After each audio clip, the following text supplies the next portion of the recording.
Price the Lord, ஹalleluya.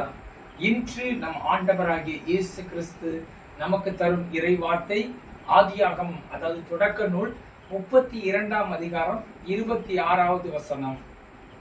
அவர், நான் போகட்டும், பொழுது விடுகிறது என்றார். அதற்கு அவன், நீர் என்னை ஆசீர்வதித்தால் ஒழிய உம்மை போகவிடேன் என்றான். ஆமென்.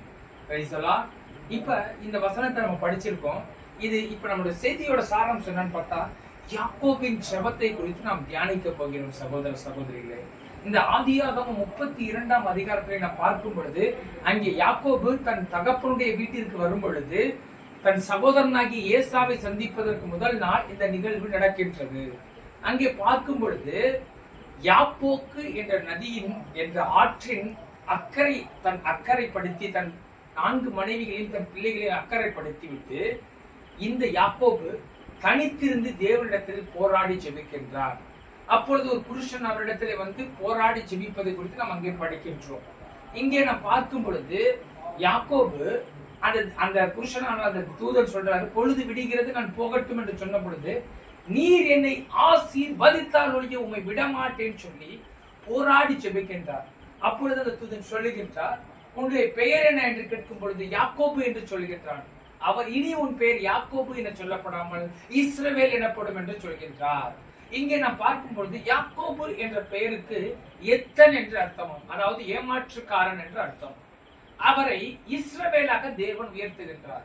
இஸ்ரவேல் என்றால் தேவனோடு போராடி, தேவனோடு மனிதனோடு போராடி மேற்கொண்டான். அதாவது இதை கரெக்டா அக்யூரேட்டா சொல்லணும்னா தேவனுடைய பிரபுக்கள் அப்படின்னு அர்த்தம் இஸ்ரவேல்னா. அப்ப ஒரு எத்தனாக இருந்தவனை தேவனுடைய பிரபுவாக எது உயர்த்தியது என்று நீங்கள் பார்க்கும் பொழுது இந்த ஜெபம். அவன் தேவனிடத்திலே விடாப்பிடியாக ஊக்கமாக மன்றாடி ஜெபித்ததின் விளைவாக எத்தனாக இருந்த அவனை தேவனுடைய பிரபுவாக உயர்த்தப்பட்டது இந்த ஜெபத்தினால். சகோதர சகோதரிகளே, ஜெபமே ஜெயம். நாம் ஜெபித்தால் எந்த காரியத்தை மாற்ற முடியும். ஏனென்று பார்க்கும் பொழுது இங்கே யாக்கோபுடைய ஜெபத்தினாலே, அவனுடைய பற்றுறுதியான விடாப்பிடியான ஊக்கமான ஜெபத்தினாலே அவனுடைய கேரக்டரை கர்த்தர் மாற்றி கொடுக்கின்றார். அப்ப நாம பார்க்கும் பொழுது இது பழைய ஏற்பாட்டிலே நடக்கின்றது. இதை நாம் புதிய ஏற்பாட்டில் ஒப்பிட்டு பார்க்கும் பொழுது, நாம் நம்முடைய வாழ்க்கையில் ஒரு பிரச்சனை வருகிறது என்று வைத்துக் கொள்வோம்.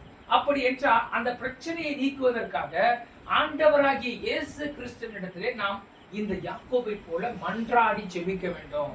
இப்ப நமக்கு ஒரு கடன் பிரச்சனை வந்துருச்சு அப்படின்னா ஒரு வாரம் ஜெபம் பண்ணி பார்க்கணும், இல்ல ஒரு மாசம் ஜெபம் பண்ணி பார்த்துட்டு என்ன ஆயிடுச்சு, அவ்வளவுதான் ஜெபம் பண்ணி பார்த்துட்டோம், ஒரு மாசம் பண்ணி பார்த்துட்டோம் பிரதர், ஒண்ணுமே முடியல பிரதர் அப்படின்னு விட்டுட்டு போறவங்களா நம்ம இருக்கக்கூடாது. ஆண்டவரே, நீர் எனக்கு அந்த கடனை அடைத்து தீரும் வரைக்கும் நான் உண்மை விட மாட்டேன், உம்மோடு நான் போராடுவேன் தகப்பனேன்னு சொல்லி இந்த யாக்கோபை போல போராட வேண்டும். போராட வேண்டும் என்றால் என்ன?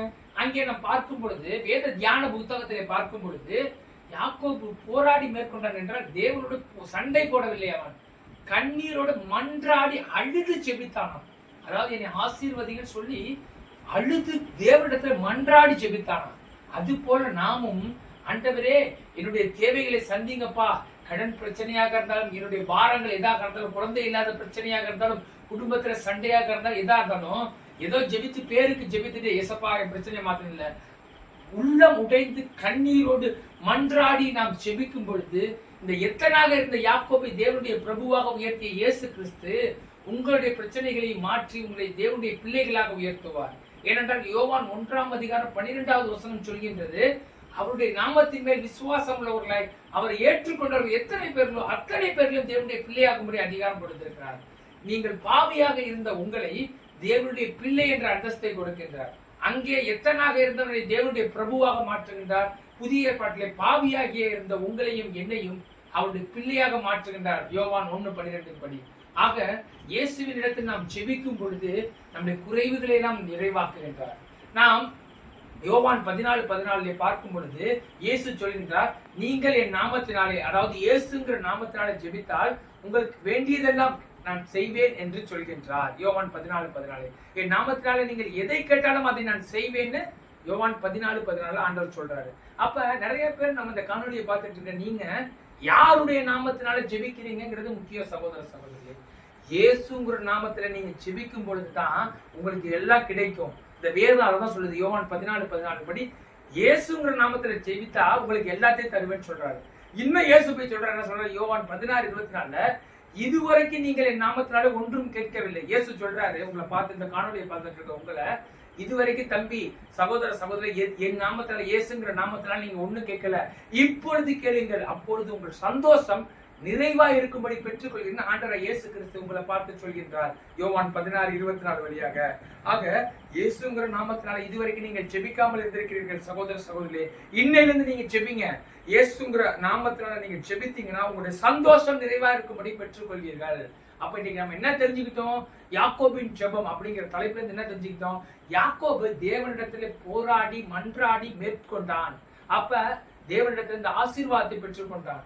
எத்தனாக இருந்த அவனை தேவனுடைய பிரபுவாக ஆண்டவர் உயர்த்தினார். ஏனென்றால் அவனுடைய விடாப்பிடியான ஜெபத்தினார். அது போல நீங்களும் ஆண்டவராகிய இயேசு கிறிஸ்துவை விடாப்பிடியாக ஜெபிக்க வேண்டும்.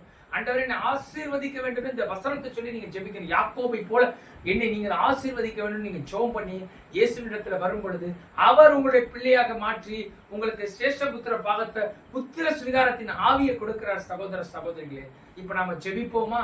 ஸ்தோத்திரம் தகப்பனே, துதிக்கிறோம் அப்பா, ஹல்லேலூயா. தேவனை ஸ்தோத்தரிக்கிறோம் தகப்பனே. அப்பா யாக்கோபின் ஜெபம்ங்கிற தலைப்புல தகப்பனே, ஆண்டவரே யாக்கோபு போராடி மேற்கொண்டான். ஆக அவனுக்கு இஸ்ரவேல்னு பேரை கொடுத்தீங்களே, அது போல புதிய ஏற்பாட்டு பரிசுத்தவான்களாகிய நாங்கள் மற்ற நாமங்களை விட்டுவிட்டு இயேசு என்ற நாமத்தின் வழியாக தான் மீட்பு என்பதை உணர்ந்து உம்மிடத்திலே சரணடைந்து வழியாக நாங்கள் பிதாவிடத்திலே மன்றாடி கேட்கக்கூடிய அந்த ஆவியை எங்களுக்கு கொடுங்க தகப்பனே. நீரே எங்களை வழிநடத்த வேண்டுமாய் இயேசுவின் நாமத்தில் ஜெபிக்கிறோம் பிதாவே, ஆமென். Praise the Lord. இந்த காணொளியை பார்த்துட்டு இருக்க நீங்க ப்ரோ செபாஸ்டியன்ங்கிற யூடியூப் சேனலை சப்ஸ்கிரைப் செய்து பெல் பட்டனை கிளிக் செய்யுமாறு இயேசுவின் நாமத்தில் கேட்கிறோம். ஆமென். Praise the Lord.